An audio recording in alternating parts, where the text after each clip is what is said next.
Hey guys, what's going on? HexyTCG here. Welcome back to the channel. And in today's video, we got the second green One Punch Man deck that we got for you guys. Like I mentioned in the last video, this was a deck that I got from somebody in a Discord. I'll go ahead and put their name somewhere on the screen so you guys can see what their name is. But yeah, this is a deck that they showed me, and I just wanted to show you guys as well because I think it's pretty interesting. We're going to go ahead and add it into the HypoDecks as well, just because I would like to still test this one out too. I went ahead and added the deck onto Cardboard Kitsune so that way I could go ahead and play some games as well. But let's go ahead and get right into the deck for you guys. So starting out with our lower cost zeros, we got 4 of the zero cost, 0 energy, 1 AP Siryu, I think is how you say his name.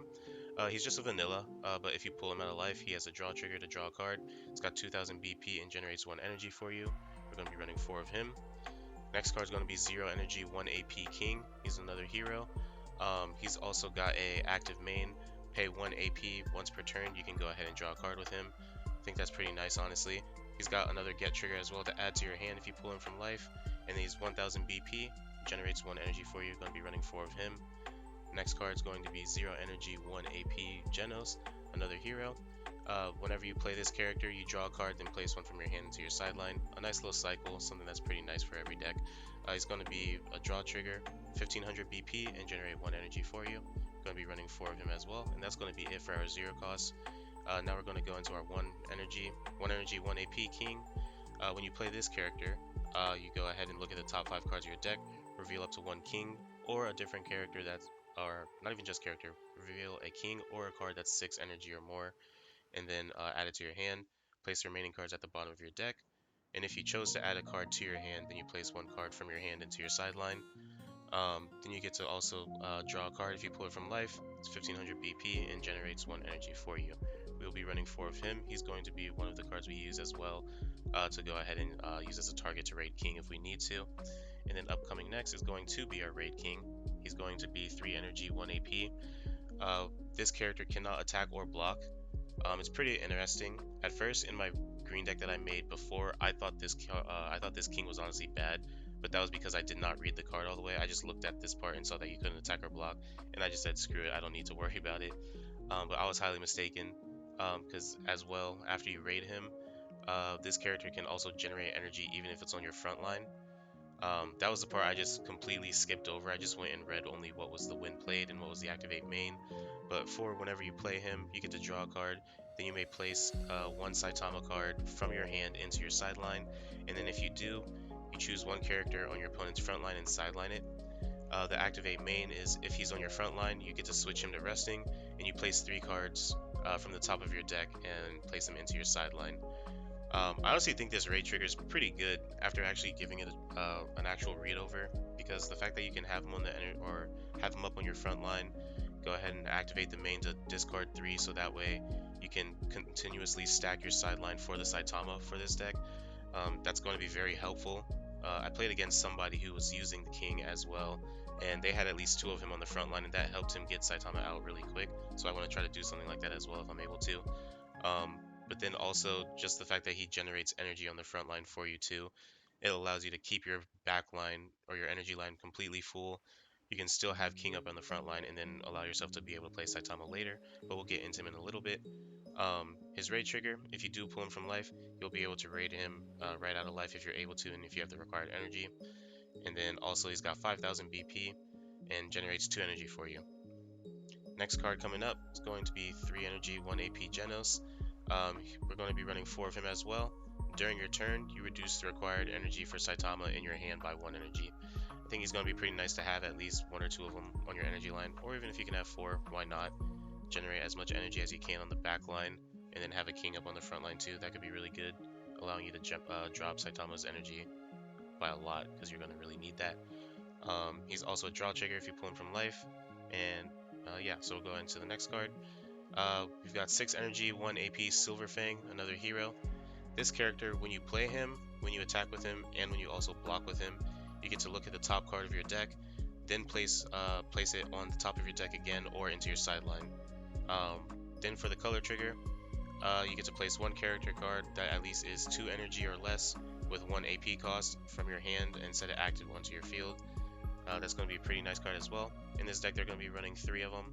I think that's alright as well, because like I said before in the other video, I'm not too big of a fan of this color trigger for this deck because there's not really too many lower cost green cards that you're going to want to use this color trigger for. It is just going to be nice because of the abilities you can do when you play it, when you attack and when you block, just to be able to go ahead and choose to either put a card from the top of your deck into your hand or into your sideline to help with Saitama.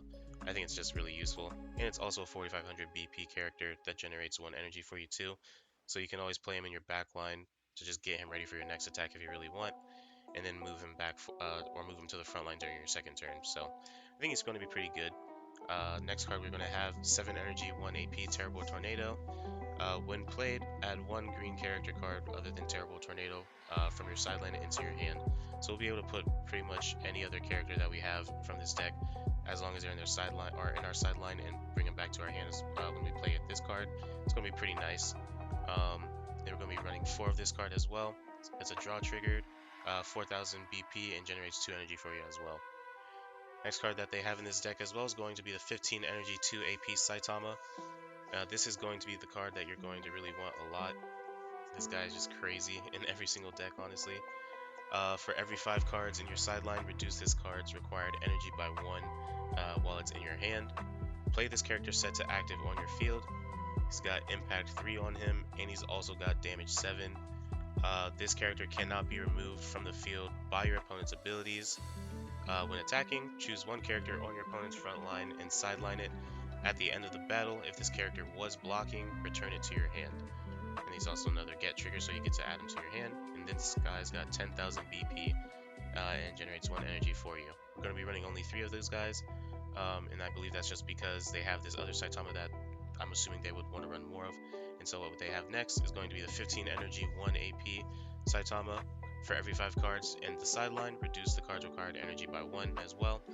When this card is placed from the deck into your sideline by one of your abilities, you get to draw up to 1 card. Play this character set to active on your field if you play it. And then when you play this character, he's going to have damage 7. He just won't have impact like the other one. I'm not exactly super sure why they choose to have 4 of this one and not 4 of the other one. But either way, both Saitamas are really good, and so you can honestly go back and forth if you really want. But this guy's also 10,000 BP and generates 1 energy for you as well. And so that's going to be it for all the characters, but let's go ahead and go over the events, sites, and action point cards. And so what we got over here is 4 of the 3 energy, 1 AP. It's about me taking you, it's about me taking you on right here, right now. This is going to be your standard pay 1 AP and restand 2. Just like every deck, it's going to also be the final trigger. Normally you're going to run 4 of these, so we're going to have 4 of these ones right here. Next one's going to be the 4 specials, 5 energy, 1 AP, King Engine. Choose 1 character on your opponent's front line with BP equal to or less than the highest BP of the characters on your field and sideline it. If King is on your field, choose up to 1 card on your field. It gains this character, or this card gains energy generation until the end of the turn. The sideline or a special trigger, pretty much if you pull it from life, you get to choose a character on the front line and sideline it like always. Next card is going to be the 1 energy, 1 AP Hero Association. You activate main, switch this card to resting, then you sideline this card as well.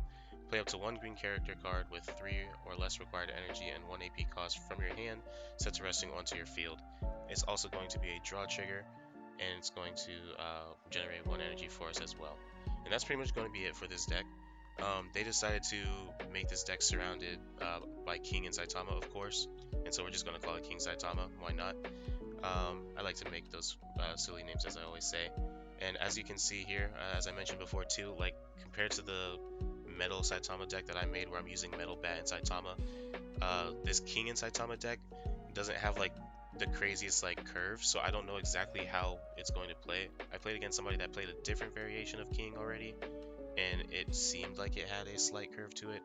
But I'm excited to see how this one honestly runs. If you guys have any tips or tricks on how you assume King and Saitama is going to be played in general, please let me know. I know it's already, what's it called? Like, I believe it dropped in the US and in Japan at the same time, or around the same time, so it's very new for both sides. So it's not too much out there, but if you guys have anything that you would like to update from this deck, or you think I should change or add, please let me know. Drop it down in the comments below, and I'll see you guys in the next video. Peace out.